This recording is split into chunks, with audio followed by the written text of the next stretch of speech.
إزاي أرجع أثق في نفسي تاني بعد ما اتعرضت للخذلان وأثق في الناس اللي حواليّا؟ يمكن السؤال ده أكتر سؤال باتعرض له أو أكتر سؤال بييجي لي من الناس. طيب في 4 حاجات لو عملتهم أو 4 تمارين لو عملتهم هترجع تثق في الناس تاني إن شاء الله، وهتتخطى مرحلة الخذلان دي. أول مرحلة هي استرداد القيمة الذاتية. الإنسان أول ما بيبقى طالع من علاقة أو أول ما بيتعرض للخذلان بيكون هش نفسيًا، مش عارف قيمة نفسه، قيمته ضاعت قدام نفسه، بقى بيقف قدام المراية بيقول لنفسه كلام سيء جدًا، ممكن يكون بيشتم نفسه، ممكن يكون شايف نفسه حد قليل جدًا. فعلشان كده أول حاجة لازم تعملها هي اسمها استرداد القيمة الذاتية، إنك تسترد قيمتك، ودي بتحصل لما تبتدي ترجع تتكلم مع نفسك بشكل كويس تاني، تبتدي إن أنت ترجع تشوف إيه هي نقاط قوتك وتفكر نفسك بيها، تبتدي ترجع تقعد مع الناس اللي بتدعمك نفسيًا والناس اللي بتحبك وبتحب لك الخير، تبتدي تعمل إنجازات ولو بسيطة حتى بس كده كل يوم وتكتبها وتكافئ نفسك عليها. مع الوقت هتلاقي قيمتك لنفسك بترجع تاني. تاني مرحلة هي التحجيم.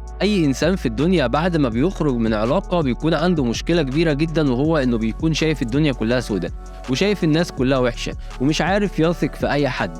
فكل ما هتحجم المشكلة كل ما هتلاقي الدنيا معاك بتكون أحسن.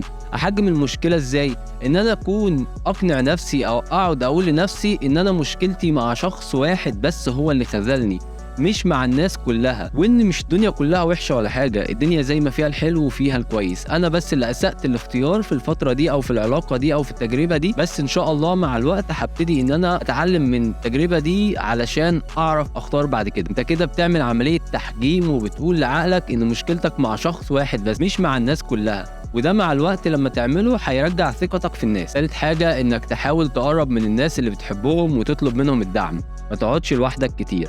حاول تقعد مع الناس اللي انت بتحبهم والناس اللي بتحب لك الخير، ومش عيب خالص انك تطلب الدعم. ولو ما عندكش حد ممكن تلجأ لمتخصص يساعدك انك تخرج من المرحلة اللي انت فيها دي، بس بيكون افضل لو انت عندك ناس بتدعمك نفسيا او بتخرجك من اللي انت فيه. وحاول لما تقعد معاهم ما تجيبش سيرة الموضوع دوت او ما تتكلمش في الموضوع ده كتير علشان هم ما يزهقوش، وعشان انت برضو تتعافى وتنسى وتحاول تستمتع بالوقت اللي انت هتقعده معاهم. رابع حاجة هي يمكن حاجة روحانية شوية، بس صدقني بتساعد جدا جدا جدا انك ترجع لاتزانك النفسي تاني، وبتديك شعور من السعادة، هي انك تساعد الناس. النبي عليه الصلاة والسلام بيقول ان الله في عون العبد ما دام العبد في عون اخيه. فكل ما هتساعد حد هتستمد انت المعونة الالهية او المعونة بتاعتك او المساعدة بتاعتك اللي انت محتاجها من ربنا سبحانه وتعالى. عشان كده حاول تخلي عندك روتين يومي كده، كل يوم الصبح تساعد اي حد، تدي اي حد اي فلوس من معاك، اي مبلغ مهما كان صغير، صدقني هيفرق جدا بنية ان ربنا سبحانه وتعالى يخرجك من اللي انت فيه.